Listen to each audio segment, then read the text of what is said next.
ఓం నారాయణ ఆది నారాయణ. ఓం నారాయణ ఆది నారాయణ ఛానల్ను ఆదరిస్తున్న గురు బంధువులకు స్వాగతం, సుస్వాగతం.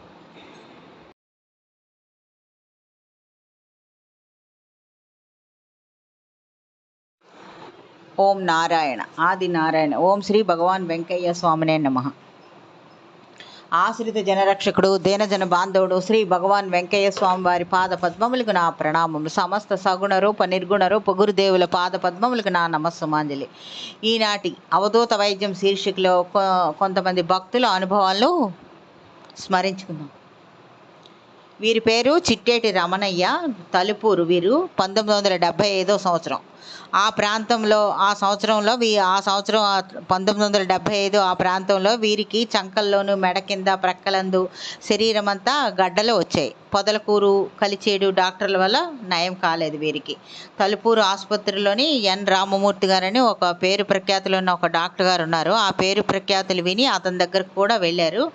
అతను కూడా ట్రీట్మెంట్ ఇచ్చారు. రామమూర్తి గారు ఒక్కొక్క గడ్డ ఉన్న చోట ఆపరేషన్ చేస్తే మరొక చోట కొత్తగా గడ్డలు వస్తూ ఉండేవన్నమాట. అతను ట్రీట్మెంట్ ఇస్తూ ఒక్కొక్క గడ్డని ఆపరేషన్ చేస్తూ ఉంటే మరో చోట ఇంకో ఆ పక్కన ఇంకో కొత్తగా గడ్డలు వస్తూ ఉండేవి. ఈ విధంగా ఎన్నిసార్లు ఆపరేషన్ చేసినా ఒళ్ళంతా మళ్ళీ ఇంకొక చోట అలా గడ్డలు వస్తూ ఉండేది. ఒళ్ళంతా గడ్డలమయం అయిపోయింది. ఇంకా ఆ డాక్టర్ గారు కూడా విసిగిపోయి ఇంకా ఇలా చెప్పారనమాట, ఇది మా వల్ల ఇంకా ఏమీ కాదు, నీకు పథ్యం అది ఏమీ అక్కర్లేదు, నీ ఇష్టం వచ్చినట్టు ఉండు, నీ ఇష్టం వచ్చినట్టు చేసుకో, ఇది మా వల్ల ఇంకా మాకు నయం కాదు అని అతనికి చెప్పేశారు. నీ ఇష్టం అని చెప్పేశారు ఈ రమణయ్య గారికి. అలాంటి టైంలో అప్పుడు ఇక అతను ప్రాణాలపై ఆశ వదిలి ఆ మానసికమైన బాధతో ఆసుపత్రిలో ఉన్నారు. ప్రాణాల మీద ఆశ వదిలేసుకున్నారు. మానసిక బాధతో ఆసుపత్రిలో ఉన్నారు. అలాంటి సంకట పరిస్థితుల్లో ఆ హాస్పిటల్లోనే కేతు శంకరయ్య అని ఇతను వంట మనిషి అనమాట.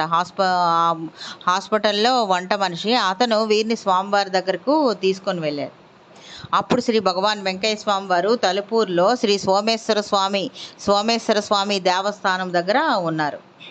శ్రీ స్వామివారు వీరిని చూసి వీరి పరిస్థితి విని వీరికి ఇలా చెప్పారు, నీకేమీ కాదు, నీవు తిరువళ్ళూరు వెళ్ళి అచ్చట కోనేట్లో మునిగి తలనీలాలు ఇచ్చి రాత్రి అచ్చట నిద్ర చేసి తెల్లవారి శ్రీకాళహస్తికి వచ్చి అచ్చట స్వర్ణముఖి నదిలో మునిగి అచ్చట ఆ రాత్రి నిద్ర చేసి తెల్లవారి తిరుమల వెళ్ళి అచ్చట కోనేటిలో మునిగి ఆ రాత్రి అచ్చట నిద్ర చేసి తెల్లవారి ఉదయాన్నే ఇంటికి వచ్చాయి అని చెప్పారు. ఇంటిలో పిండి దంచి గుగ్గిళ్ళు చేసి ఉదయాన్నే పొద్దు పొడుపున అంటే సూర్యుడు ఉదయిస్తున్న టైంలో తూర్పు పొలిమేరలో భోజనం చేసి ఉత్తరం పక్క నడిచి ఇంటికి వచ్చి తలస్నానం చేస్తే నీ కర్మ పోయి నీ ఆరోగ్యం బాగవుతుంది అని స్వామివారు అతనికి చెప్పారు.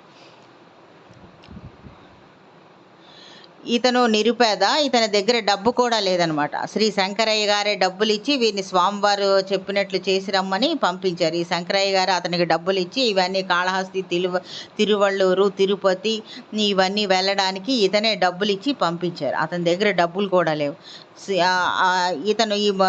ఈ రమణయ్య గారు శ్రీ భగవాన్ వెంకయ్య స్వామి వారు చెప్పినట్లు చేశారు. ఆ గడ్డలన్నీ ఏమయ్యో కానీ శరీరం మీద ఒక్కటి కూడా లేకుండా పోయి హాయిగా ఆరోగ్యవంతుడు అయ్యారు.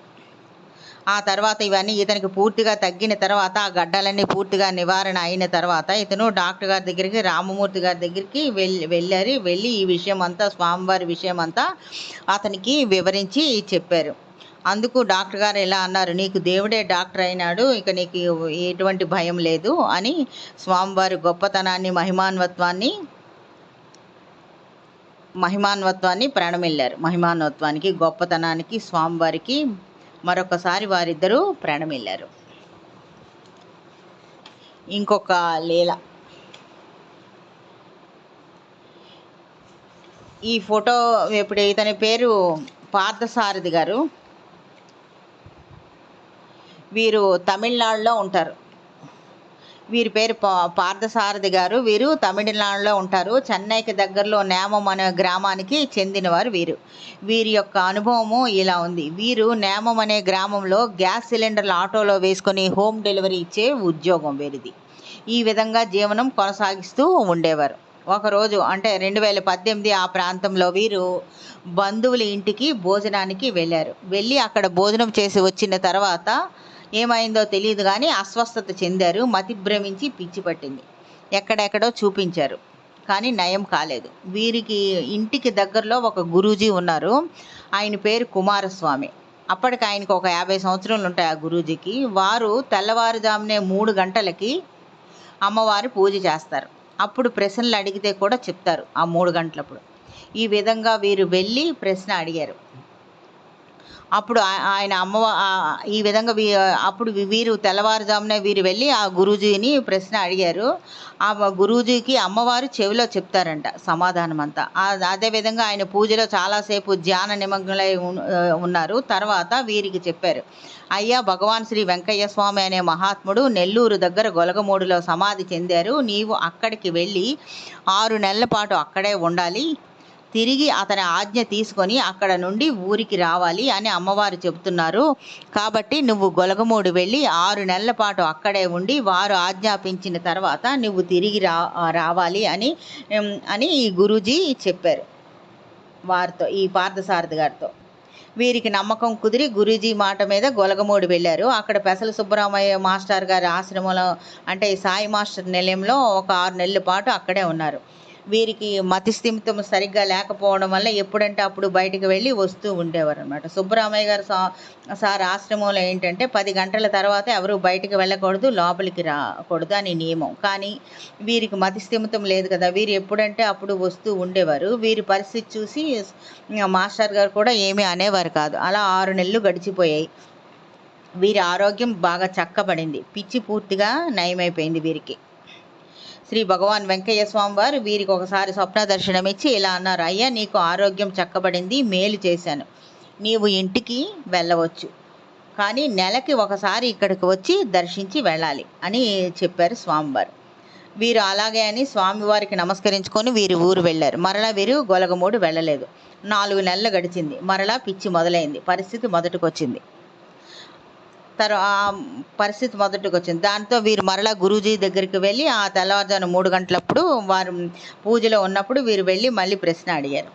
అప్పుడు అతను ఇలా చెప్తున్నారనమాట, అమ్మవారు చెబుతున్నారు, వెంకయ్య స్వామి వారు చెబుతున్నారు, నీవు నెలకి ఒకసారి గుడి దర్శనం చేసుకుంటానని ఒప్పుకొని మరలా వెళ్ళలేదట, అందుకు నీకు మరలా ఈ పరిస్థితి మొదలైంది, నీవు గొలగమూడి వెళ్ళి దర్శించుకో అని గురూజీ ఇతనికి చెప్పారు.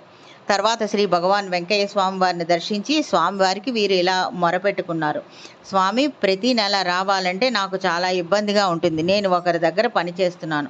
మీ ఫోటో ఇంట్లో పెట్టుకొని పూజిస్తాను. నా జీవితంలో ఎప్పుడైనా ఒకసారి పాదయాత్ర చేస్తాను అని చెప్పుకొని వచ్చేశారు వీరు. అటు తర్వాత వీరి ఆరోగ్యం పూర్తిగా చక్కబడింది. ఓం నారాయణ. ఆది నారాయణ.